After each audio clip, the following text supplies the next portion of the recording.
मित्रों नमस्कार। मित्रों, इस वीडियो श्रृंखला में हम मन और उसकी अवस्थाओं के विषय पर चर्चा करेंगे। यह एक ऐसा विषय है जिस पर चर्चा शायद बहुत कम होती है। जिस तरह शारीरिक स्वास्थ्य होता है, ठीक वैसे ही मनुष्य का मानसिक स्वास्थ्य भी होता है। शारीरिक और मानसिक रीति से स्वस्थ व्यक्ति स्वतः ही अच्छे आत्मिक स्वास्थ्य का निर्माण कर सकता है। शारीरिक स्वास्थ्य के लिए तो हमें चिकित्सा के बहुत से स्रोत प्राप्त हो जाते हैं, किंतु मानसिक स्वास्थ्य के लिए चिकित्सा बहुत ही अल्प संख्या में उपलब्ध है।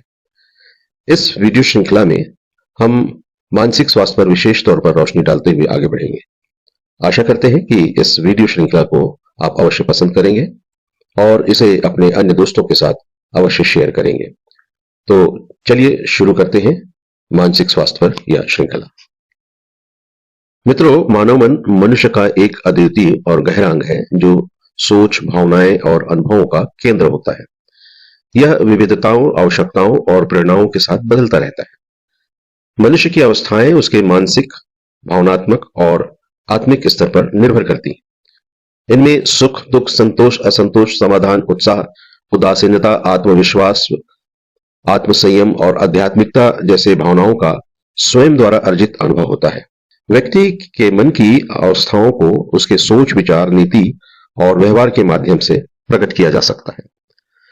मनोवैज्ञानिक दृष्टिकोण से मन की तीन अवस्थाएं होती हैं: चेतन मन, अवचेतन मन और अचेतन मन। आज हम केवल चेतन मन पर बात करेंगे। चेतन मन वह मानव मन है जो स्वयं को जानता है, जो स्वयं के विचारों, भावनाओं और अनुभवों का एहसास करता है। यह मन संवेदनशील होता है, यानी यह अपने कार्यों और विचारों को समझ सकता है और निर्धारित कर सकता है कि क्या करना है और क्या नहीं करना है। जैसे अगर कोई व्यक्ति ध्यान देता है कि वह क्या खाना चाहता है और वह अपनी इच्छा के अनुसार खाना खाता है, किंतु एक परिस्थिति ऐसी होती है कि वह जो खाना चाहता है उसके पास नहीं है और न ही उसके पास इतने पैसे हैं कि वह उसे खरीद सके, किंतु वह उसके सामने रखी हुई है और वह उसे चुरा कर खा लेता है। किंतु खाने के बाद उसका चेतन मन उसे बताता है कि यह ठीक नहीं है। इस उदाहरण से स्पष्ट होता है कि चेतन मन व्यक्ति को अपने कार्यों और उनके परिणामों को समझने में मदद करता है और उसे सही और गलत के बीच अंतर का एहसास कराता है। इस स्थिति को चेतन मन की जागरूक अवस्था कहा जाता है। जागरूक स्थिति का अर्थ होता है जब हमारी चेतना संपूर्णता से जागृत होती है और हम सच्चाई को स्वीकार करते हैं।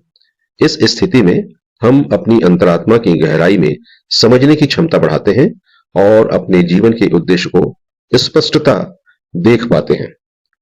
यह एक स्थिति होती है जब हम सभी अंधकार को दूर करके अपने हृदय में प्रकाश को खोजते हैं। उदाहरण के रूप में, जब हम ध्यान या मेघा शक्ति का अभ्यास करते हैं तो हमारी चेतना जागरूक होती है और हम अपने मन की विचारों को नियंत्रण में करने में सक्षम होते हैं। इसी तरह जब हम किसी उत्कृष्ट कला का अनुभव करते हैं तो हमारी चेतना जागरूक होती है और हम समय के साथ पिघलते हैं। इससे हमें अपनी वास्तविक स्वभाव का अनुभव होता है और हम अपने जीवन को अधिक सार्थक और गहरा महसूस करते हैं। लेकिन एक स्थिति यह भी होती है कि शरीर जागरूक स्थिति में होता है लेकिन मन जागरूक नहीं होता है, तो व्यक्ति की चेतना और अंतःमन की स्थिति विकृत स्थिति होती है। इस स्थिति में व्यक्ति कभी-कभी अपने भावनात्मक और मानसिक स्वास्थ्य को समझने में असमर्थ होता है। उदाहरण के रूप में, एक व्यक्ति अगर सुबह को जागता है लेकिन उसका मन जागरूक नहीं है तो वह अपने दिन की कार्यक्षमता में कमी महसूस कर सकता है। उसे अपने कामों में दिलचस्पी नहीं मिलती और उसे अपने उद्देश्यों को प्राप्त करने में मुश्किल हो सकती है। इससे उसका मन अधिक तनावग्रस्त और अस्थिर हो सकता है। चेतन मन की महत्ता और उपयोगिता दैनिक जीवन में अत्यंत महत्वपूर्ण है। यह व्यक्ति को उसके विचारों, भावनाओं और क्रियाओं को समझने में मदद करता है और सही निर्णय लेने में सहायक होता है। चेतन मन के कई उपयोग हैं, जैसे कि स्वास्थ्य और ध्यान। चेतन मन व्यक्ति को अपने स्वास्थ्य का ध्यान रखने में मदद करता है। एक व्यक्ति जो चेतन मन से समझदारी से अपने आहार, व्यायाम और विश्राम का चयन करता है, वह स्वस्थ और सक्रिय जीवन जीने में सक्षम होता है। दूसरी बात, समस्याओं का समाधान। चेतन मन विवेकी निर्णय लेने में मदद करता है। जब कोई व्यक्ति समस्याओं का सामना करता है तो उसका चेतन मन उसे विभिन्न विकल्पों का विचार करने में सहायक होता है और सही समाधान को चुनने में सहायक होता है। अगली बात, संबंधों में समझदारी। चेतन मन व्यक्ति को अपने संबंधों को समझने और सही संबंध बनाए रखने में मदद करता है। यह उसे अपने पार्टनर, परिवार और मित्रों के साथ संवेदनशीलता से और सम्मान सहित संबंध बनाए रखने में सहायक होता है। उदाहरण के रूप में, यदि कोई व्यक्ति अपने कर्मचारियों के साथ वार्ता करता है और चेतन मन से सोचता है कि कैसे उनके साथ सही तरीके से संवाद करे, तो वह एक संवेदनशील और सम्मानजनक माहौल बना सकता है।